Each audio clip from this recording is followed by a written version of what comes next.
வெள்ளிக்கிழமைக்கு கால் பதிக்கின்றோம். எனக்கு பிரியமானவர்களே, இன்று நாளிலே ஆண்டவர் இயேசுவை மரணத்திற்கு தீர்ப்பிட்டார்கள். அவர் சிலுவையிலே அறையப்பட்டார்கள். அதே போன்று அவரை கல்லறையில் அடக்கம் செய்தார்கள். அவர் 3ஆம் நாள் உயிர்த்தெழுந்து சீடர்களுக்கு காட்சி கொடுத்ததன் ஊடாக மீண்டும் புது எதிர்பார்ப்பினை சீடர்களுக்கு கொடுத்ததோடு மக்களுக்கும் கொடுக்கக்கூடிய சந்தர்ப்பத்தை அவர் அளித்ததை நாங்கள் பார்க்கிறோம். இந்த நாளிலே நாங்கள் பார்ப்பது நற்செய்தி வாசகத்திலே, நீங்கள் கஷ்டப்பட தேவையில்லை, நீங்கள் உங்களுடைய மனங்களை எண்ணி நீங்கள் அதாவது ஒரியாக தேவையில்லை.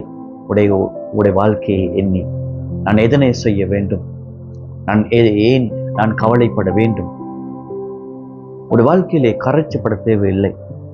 உடைய வாழ்க்கையிலே நீங்கள் உடைய செயல்களை எண்ணி கவலைப்பட தேவையில்லை.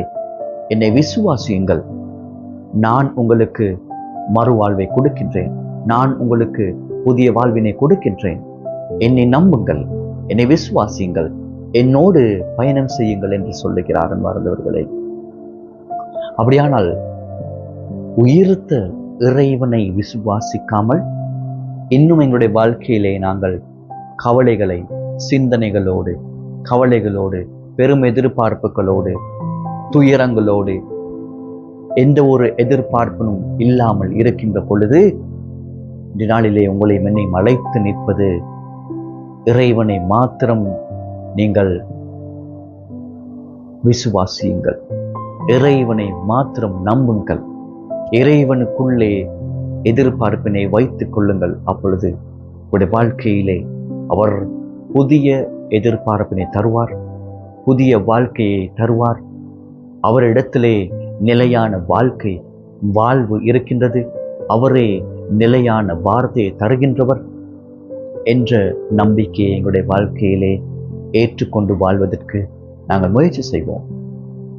இன்று நாங்கள் சமுதாயத்திலே வாழ்கின்ற பொழுது இவ்வாறான இந்த குணங்கள் இல்லாமல், நாங்கள் முழுமையான நம்பிக்கை இல்லாமல், இந்த உலகத்திலே இருக்கின்ற அன்றாட வாழ்க்கையில நடைபெறுகின்ற அழிந்து போகக்கூடிய பொருட்களை நாடியவர்களாக, பொருட்களை தேடியவர்களாக, மற்றவர்களுக்கு எதிராக செயற்பட்டு கொண்டு மற்றவர்களை அழிக்கும் நோக்குடன், மற்றவர்களை கொலை செய்யும் நோக்குடன், மற்றவர்களை வாழ்க்கையை எப்படியாவது நான் கீழ்த்தள்ள வேண்டும் அல்லது கீழே தள்ள வேண்டும் என்று நோக்கத்தோடு நான் செயற்படுகின்றேனா என்று சிந்தித்து பார்க்க வேண்டிய நாளாக இருக்கின்றது அன்பார்ந்தவர்களே. இறைவனுடைய பிள்ளைகளாக இருக்கின்ற நீங்களும் நானும் இறைவன் இவ்வாறு தீய குணங்களை எதிர்பார்ப்பதல்ல, மாறாக அவர் எதிர்பார்ப்பது அவருக்குள்ளே புதிய மனிதனாக, புதிய நபர்களாக மாறி வாழ வேண்டும் என்பதே. எனவே முயற்சி செய்வோம்.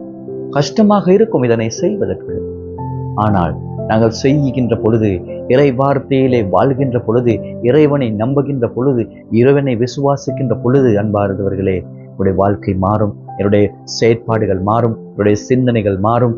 எங்களுடைய வாழ்க்கை முழுமையாக இறைவனுக்குள்ளே மாறி புதிய மனிதனாக நான் இந்த உலகத்திலே வாழ முயற்சி செய்வேன். எனவே அந்த வரப்பிரசாதங்களை வேண்டி இந்த நாளிலே நாங்கள் பக்தியோடு மன்றாடுவோம்.